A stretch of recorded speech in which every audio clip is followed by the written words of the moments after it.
30 градусов мороза. Таких холодных дней даже здесь, на севере Беларуси, бывает немного. 5-10 каждую зиму. Все водоемы Красного Бора к этому времени укрыты толстым ледяным панцирем.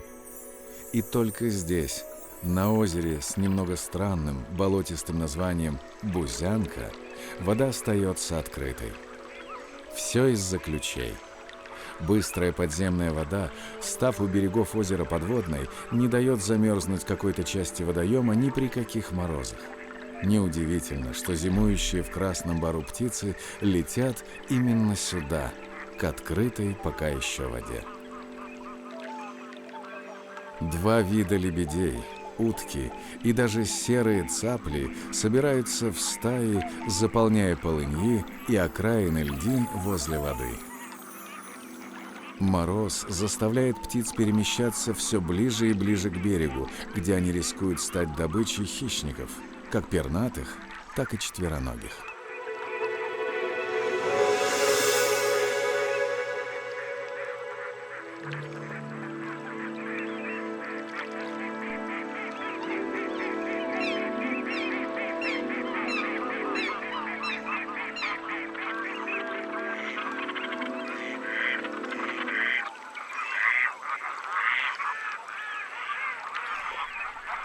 Американская норка едва ли не самый многочисленный околоводный хищник Красного Бора.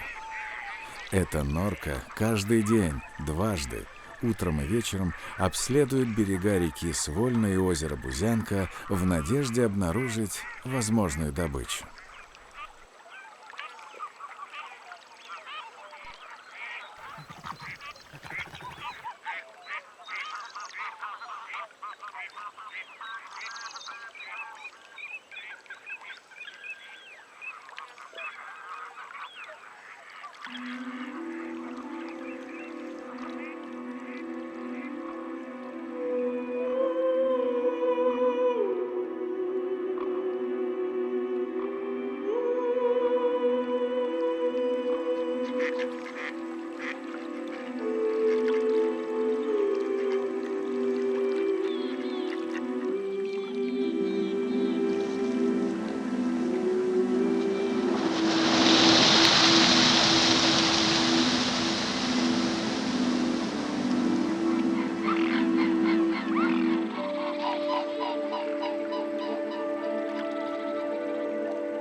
Беларусь называют синеокой, краем голубых озер. Больше всего озер в Белорусском Поозерье.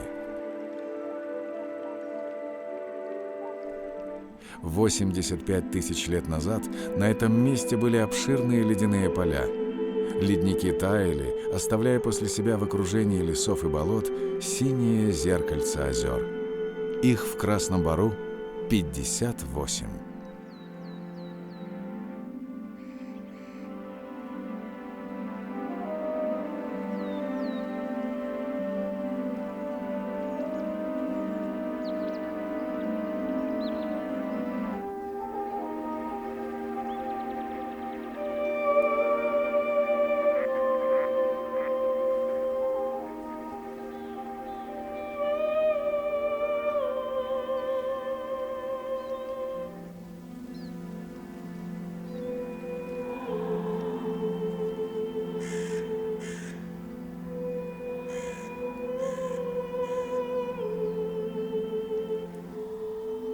Орланы-белохвосты в поисках снулой рыбы внимательно обследуют каждое из местных озер.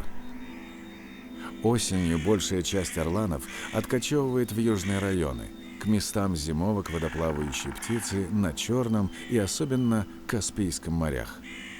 Но отдельные орланы или семейные группы остаются зимовать в наших широтах, вблизи гнездовий. В Красном Бору их остается каждый год не меньше 10. Это самый большой пернатый хищник Европы. Размах его крыльев достигает 2,5 метров. Тяготение белохвоста к водоемам связано с особенностью его питания. Основную роль в рационе играет рыба, даже если ее приходится доставать из-под льда.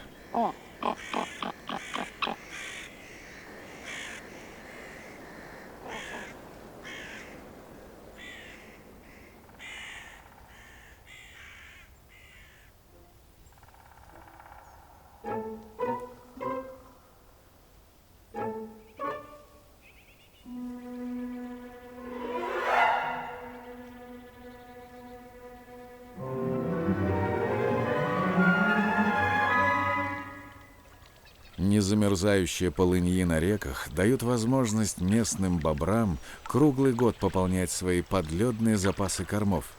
Склады веток, которые с осени старательно уложены на дне водоема у норы или у хатки. При этом, выходя на берег, бобр должен быть чрезвычайно внимателен. Охотников на бобров зимой предостаточно, особенно четвероногих.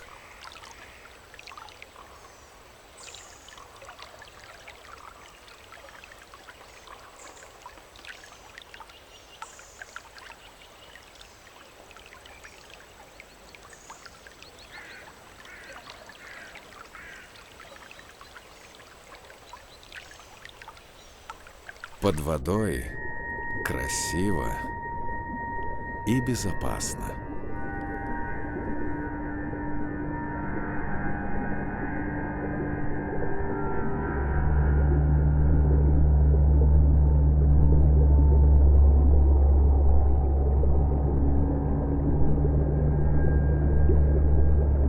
Озерная лягушка плывет подо льдом.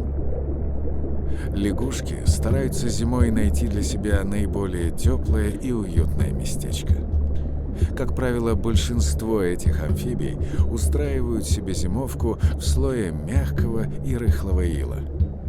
Но в незамерзающих водоемах лягушки бывают активными почти всю зиму.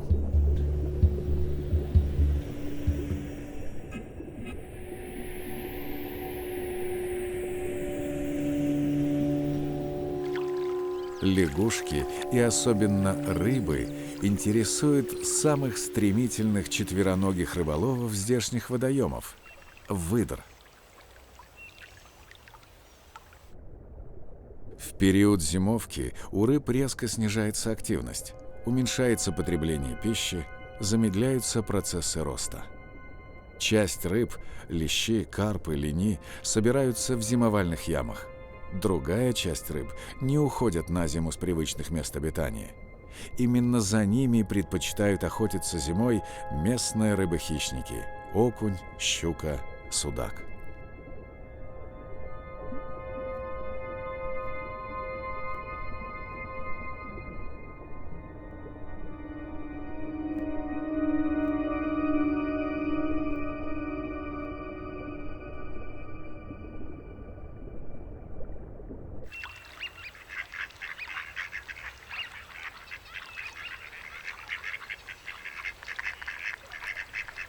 Серая цапля – перелетный вид.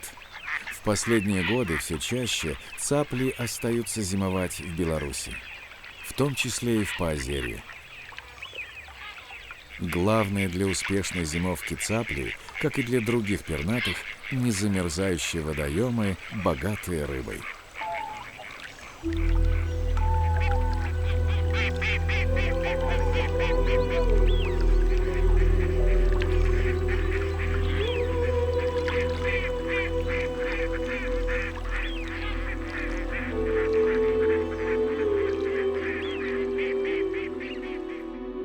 Две главные реки Красного Бора, Нища и Свольна, текут с севера на юг на расстоянии 6-15 километров друг от друга. Обе реки впадают в Дрису, правый приток Западной Двины. В Междуречье текут многочисленные малые реки и ручьи, несущие воды как в западном направлении, так и в восточном. Выдра питается рыбой и лягушками, но охотиться на них зверьку зимой гораздо тяжелее, чем летом. Полыньи замерзают, и добычи становится мало. Выдре приходится либо преодолевать большие расстояния, порой по 15 километров в сутки, либо искать и делать во льду ходы. Излюбленным объектом рыбалки для выдры зимой является налим, один из самых хладолюбивых видов рыб. Активен он только поздней осенью и зимой, когда большинство рыб уходит в самые глубокие места водоема.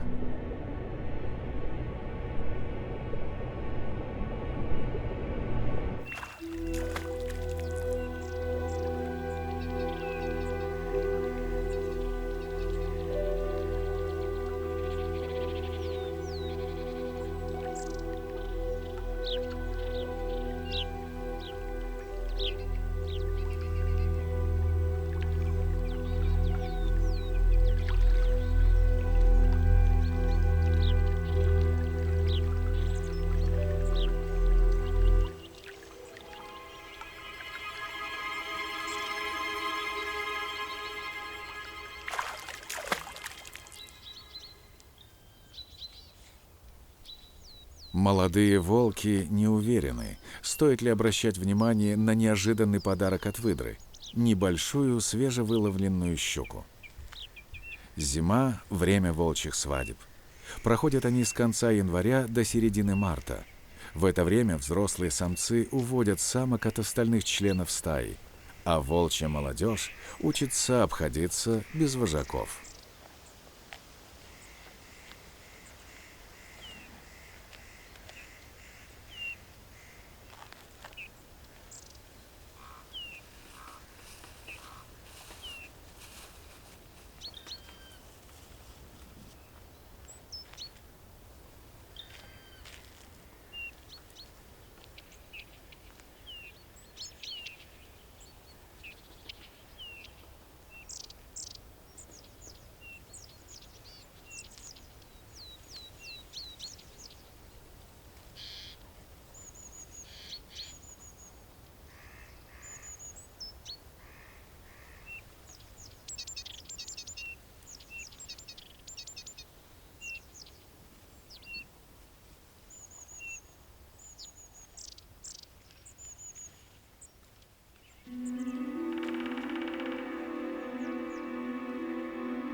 Река Свольна особенно красива в районе деревни Доброплесы.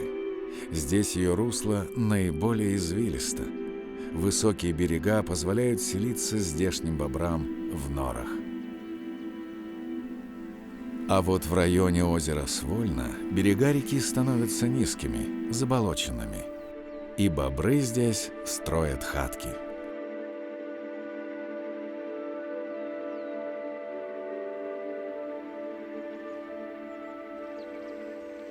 Корма на зиму бобры заготавливают с осени. Валят деревья, разрубают их на куски, а слишком неудобные стволы очищают от веток. Все, что по силам, сплавляется к хатке, и там каким-то одним бобрам известным способом крепится на дне водоема, чтобы потом, когда станет лед, было где брать провиант. Наиболее лакомыми для бобра являются ива и осина, но, в общем, он довольно неприхотлив в еде. В сильные морозы взрослые бобры держат полынью, регулярно всплывают и скусывают лед, чтобы площадь воды, свободная ото льда, не уменьшалась. Чтобы обеспечить себе свободу передвижения и доступ к кормам, бобры сооружают плотины и затапливают целые участки леса. Здесь, на небольшом ручье, лесном притоке реки Нищи, бобры затопили территорию около 2 квадратных километров.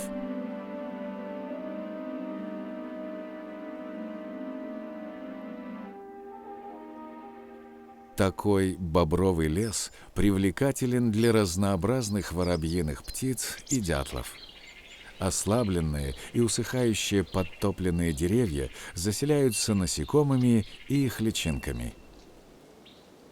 Это привлекает внимание пернатых.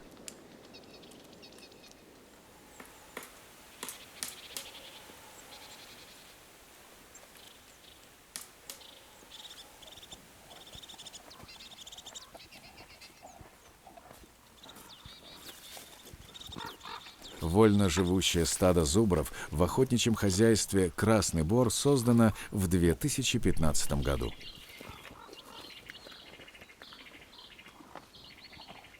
Это 9-я и самая северная группировка гиганта европейских лесов в Республике Беларусь.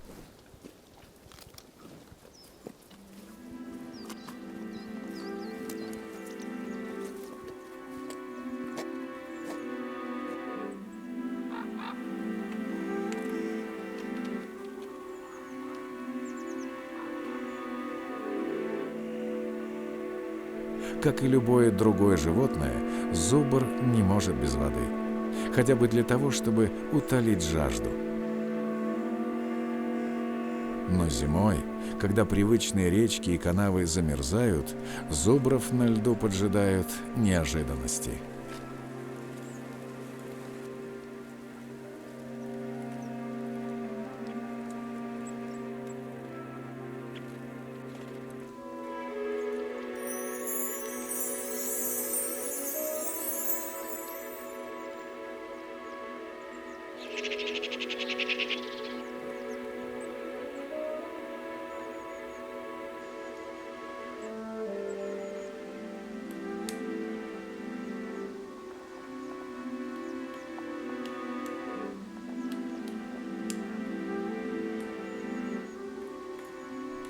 жаворонок поет, не дожидаясь, пока растает утренний иней.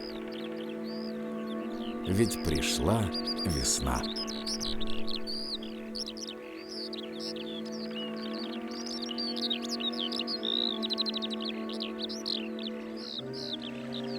Настоящая весна приходит с ледоходом. Все обитатели реки ждут его с нетерпением и страхом. Ледоход приносит за собой открытую воду, а с ней и спокойную жизнь. Но в своих могучих объятиях ледоход может погубить неосторожное животное. Слишком велика сила движения льдин.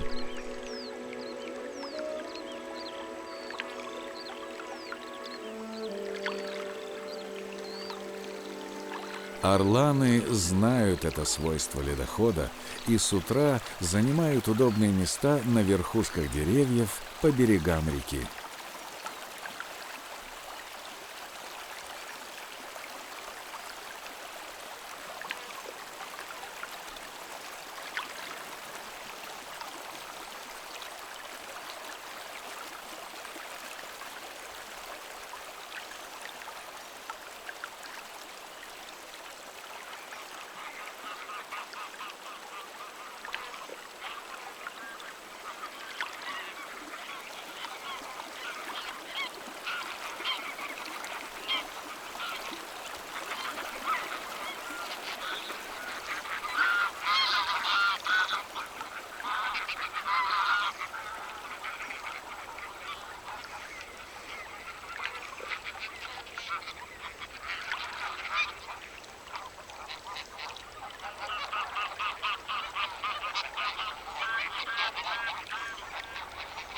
Если на территории волчьей стаи есть река, то выискивающие добычу волки обязательно осмотрят речные берега, особенно в период ледохода.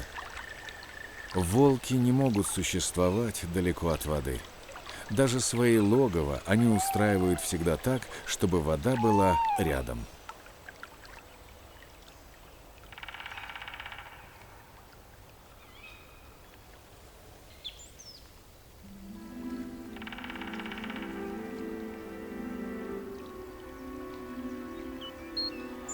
Весенняя вода добралась и в пойменный лес, заполнив все пространство между стволами ольхи, елей и берез.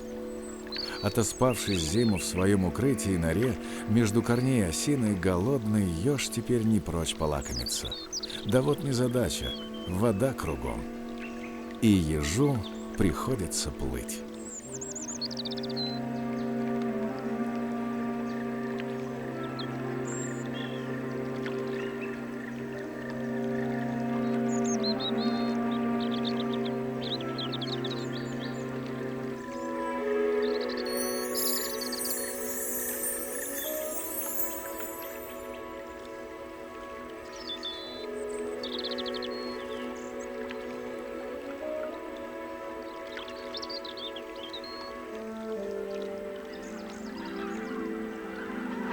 Стаи гусей возвращаются к местам своего гнездования. Когда гуси летят, их голоса слышны беспрерывно. Члены стаи все время переговариваются.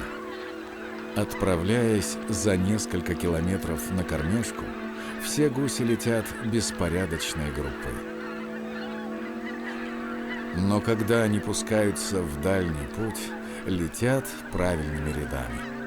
Такой строй дает каждой птице достаточно места для работы крыльями и позволяет смотреть вперед без помех. Косяк, который обычно возглавляет гусыня, летит днем и ночью, лишь ненадолго опускаясь на землю, чтобы отдохнуть и покормиться.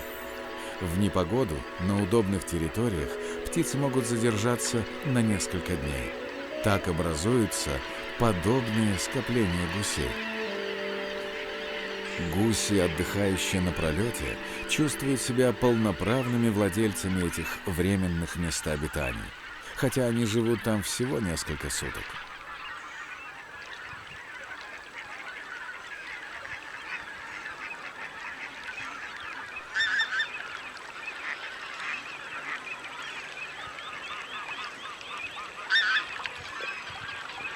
Рядом с гусиной стаей держатся и другие водоплавающие птицы – лебеди и утки.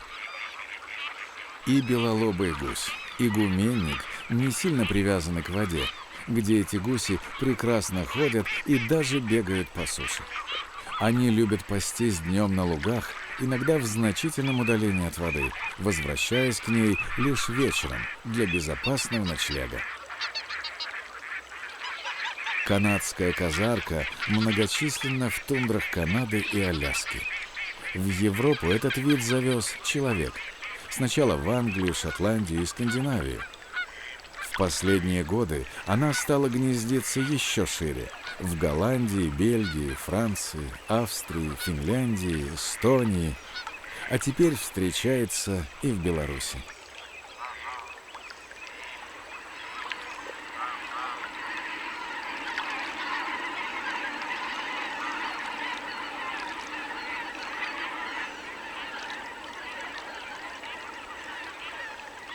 Элегантная шелохвость и подвижный черок-трескунок – всего лишь два вида уток из 2 десятков, которые можно встретить на водоемах Красного Бора весной.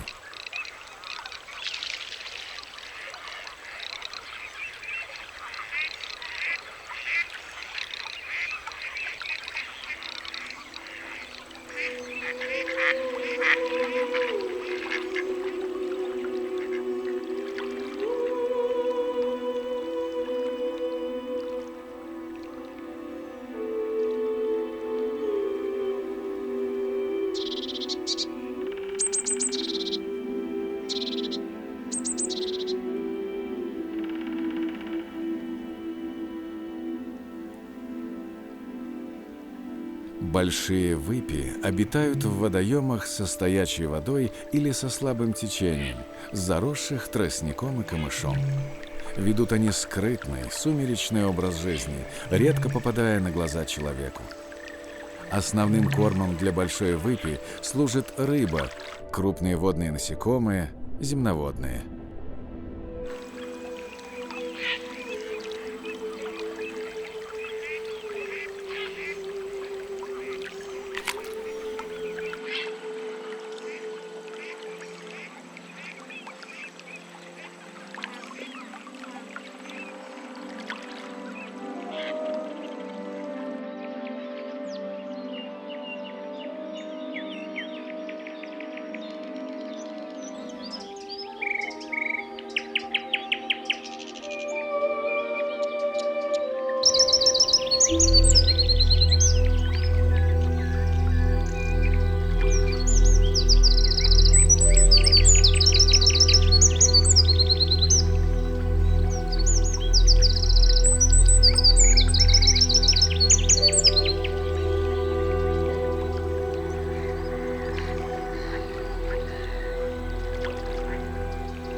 Особая примета турухтанов – брачный наряд самцов.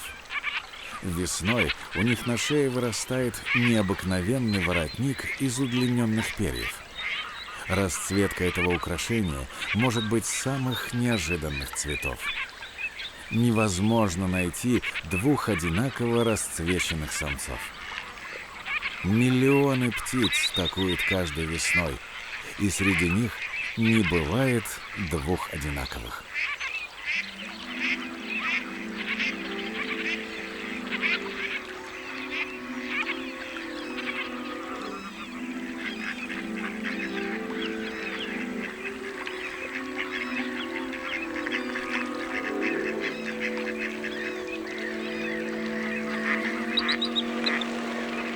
Болотные крачки а к ним относят черную, белощекую и белокрылую крачку, получили свое собирательное название за их привязанность в гнездовой период к болотам с окнами чистой воды, зарастающим озерам, старицам и заболоченным лугам.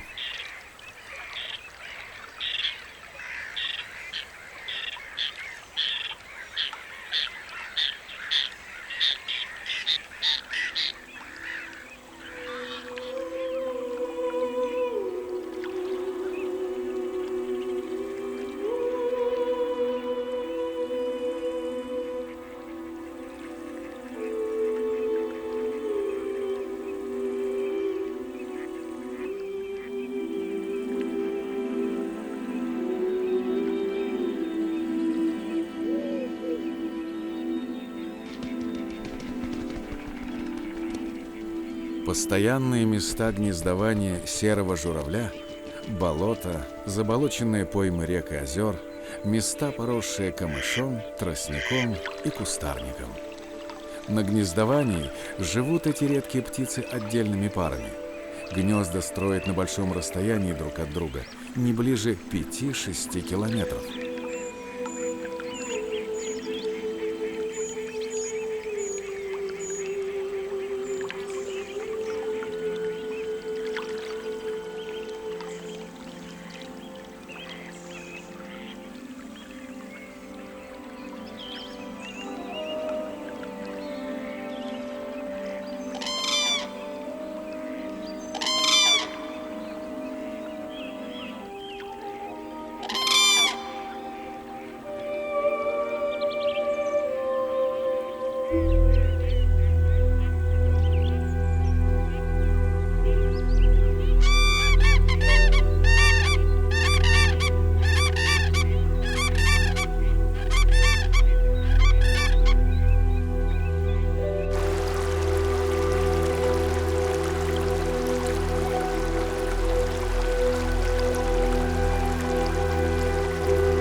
Малые реки и ручьи Красного Бора как нельзя лучше подходят для обитания десятка видов стрекоз, в том числе и самых редких.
пойменные леса хозяйства, излюбленные места обитания кабанов. Здесь великолепные условия для кормежки этих животных. Звери обожают принимать грязевые ванны. У кабана сама по себе шкура прочная, но после грязевых ванн она и вовсе становится подобной доспехам рыцаря. Никакое жалящее насекомое не сможет пробиться через этот грязевой панцирь.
Широко распространено мнение, что волк – лесной зверь.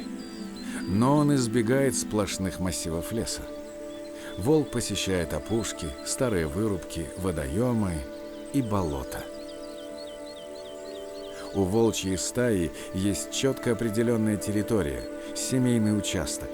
Границы участка не меняются. Максимальный размер стаи отмечается осенью и зимой, когда волчий молодняк постоянно держится вместе с матерыми. Летом стая может временно разделиться на мелкие группы. Они постоянно поддерживают связь между собой.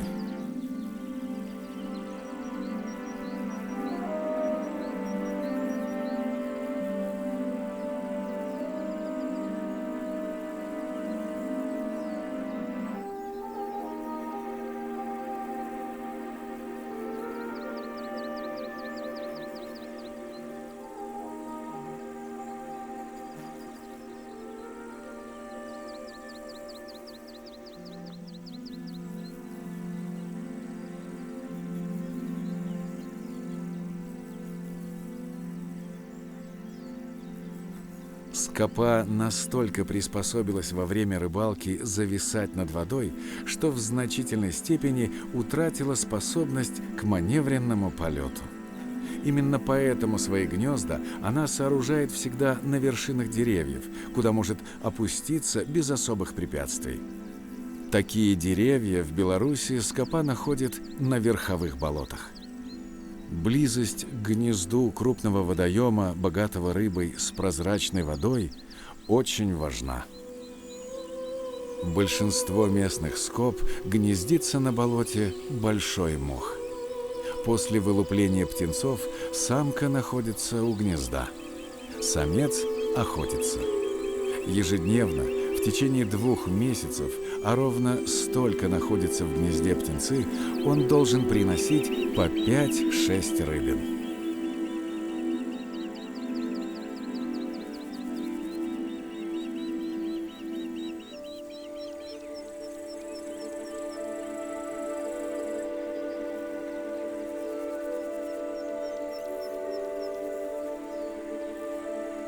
Пока у скоп в гнездах еще только подрастает потомство, орланы-белохвосты всей семьей, обычно 2 взрослых и 2 молодых, кочуют по рыбным водоемам охотхозяйства Красный Бор.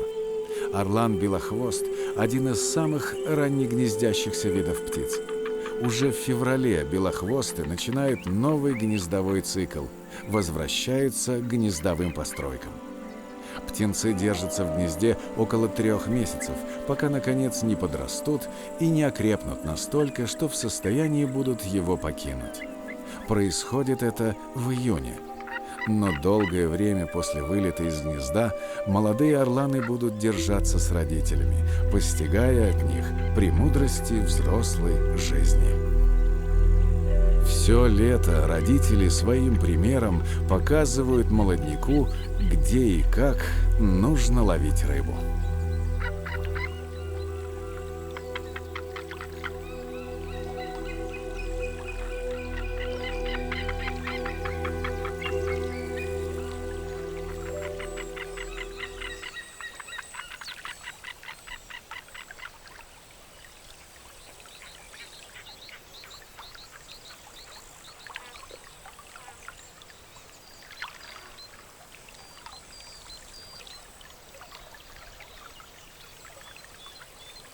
Одна из особенностей выпи – способность затаиваться. Увидеть ее сложно, зато услышать легко. Там, где живет выпь, из непроходимых залитых водой зарослей камыша и тростника доносится брачный крик, напоминающий рев быка, только более отрывистый. Народное название так и характеризует эту птицу – бугай, водяный бык.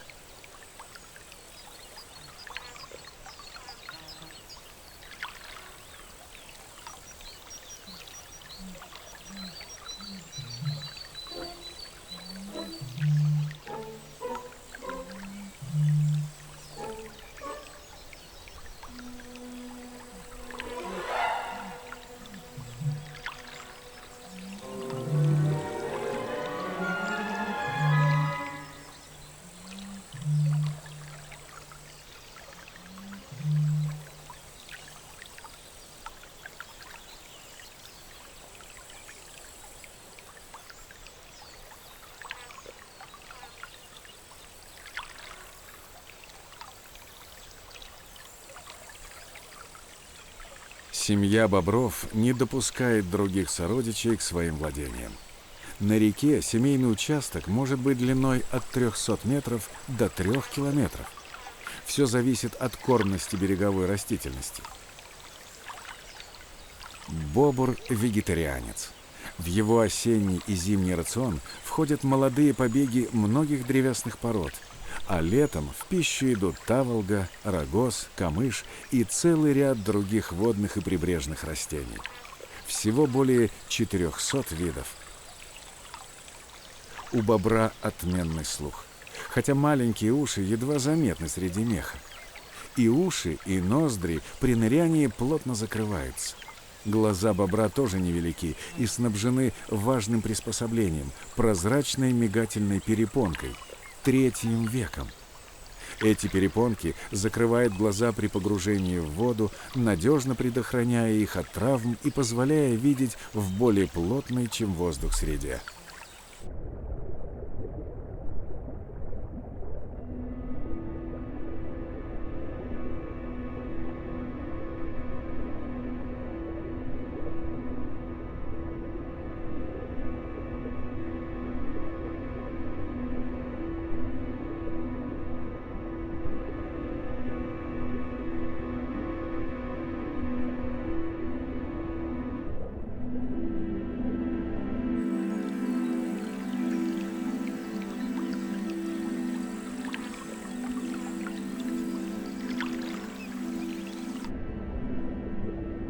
Подводный мир водоемов Красного Бора особый, богатый, таинственный и неповторимый. 32 вида рыб обитает здесь. Среди них щука, голавль, жерех, лещ, линь, сазан, сом, судак, ясь.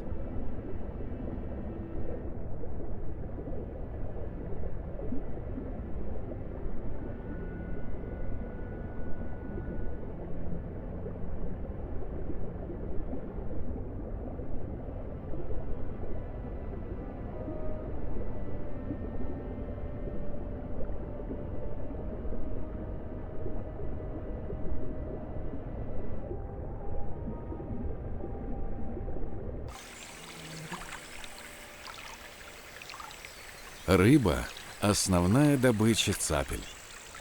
Ловят ее цапли, терпеливо выстаивая у воды и поджидая момент, когда можно молниеносным движением головы и клюва поймать рыбку.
Местное название озера Клешна – Клешня или Клешня. Неудивительно, потому что здесь всегда обитали раки. В Беларуси два вида раков – узкопалый и широкопалый. Оба вида сходны по своей биологии. Живут в воде с высоким содержанием кислорода и минеральных солей. Вместе они встречаются. Узкопалый речной рак всегда вытесняет широкопалого. Видит рак плохо, даже днем.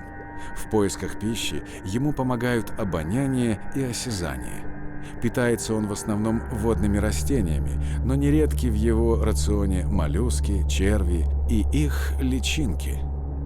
Летом раки несколько раз линяют, периодически сбрасывая старый, ставший тесным панцирь. Перед приближением линьки раки спешат поглубже забиться в норы или другие укромные места. Старая рыбацкая лодка на дне озера – настоящая находка для живущих здесь раков.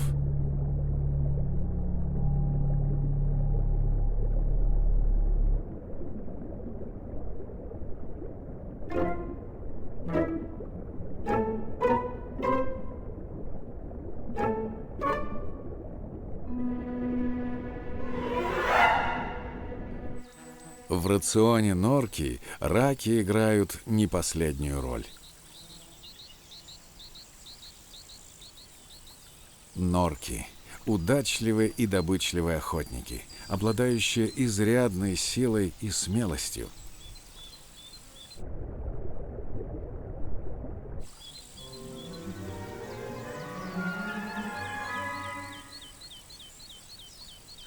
В воде они находят и ловят рыбу, лягушек, моллюсков, раков. По берегам охотятся на сухопутную мелочь, на грызунов, птиц, на андатр.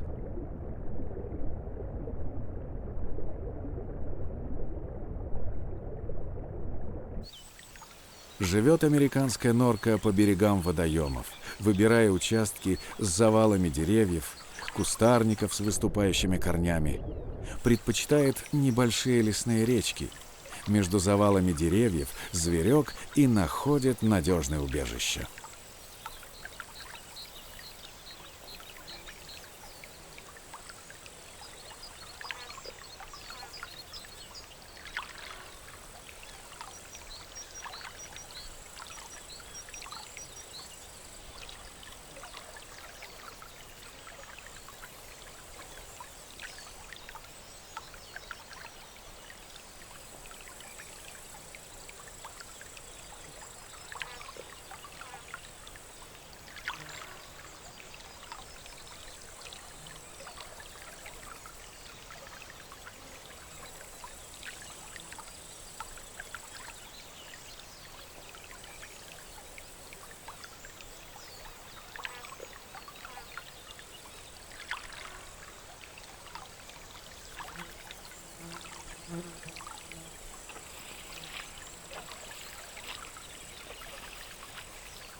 А вот и благородные олени. Настоящее украшение Красного Бора.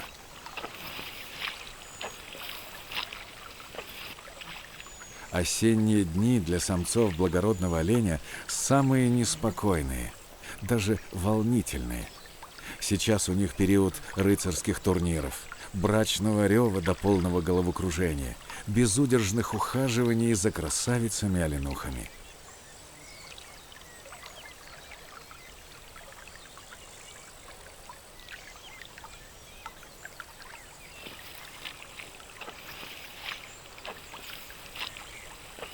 В поисках соперников, недовольствуясь лесными турнирными площадками, самцы оленей выходят на речные и озерные плесы.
Уже в августе серые журавли собираются на зимовку. Летят знаменитым журавлиным клином, издавая при этом не менее знаменитое журавлиное курлыканье. Птицы очень осторожны. Во время кормежки стаи одна-две птицы обязательно стоят на часах, наблюдая за тем, что творится вокруг, и в случае малейшей опасности предупреждает криками остальных.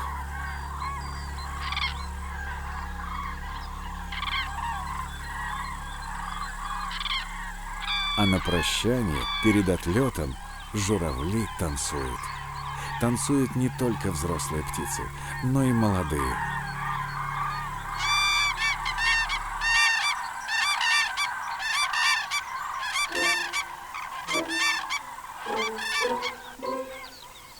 Словно вспоминая весь прошлый год, бурный, насыщенный событиями и встречами, радостями и огорчениями. Еще один год, прошедший среди разнообразных и неповторимых водоемов Красного Бора.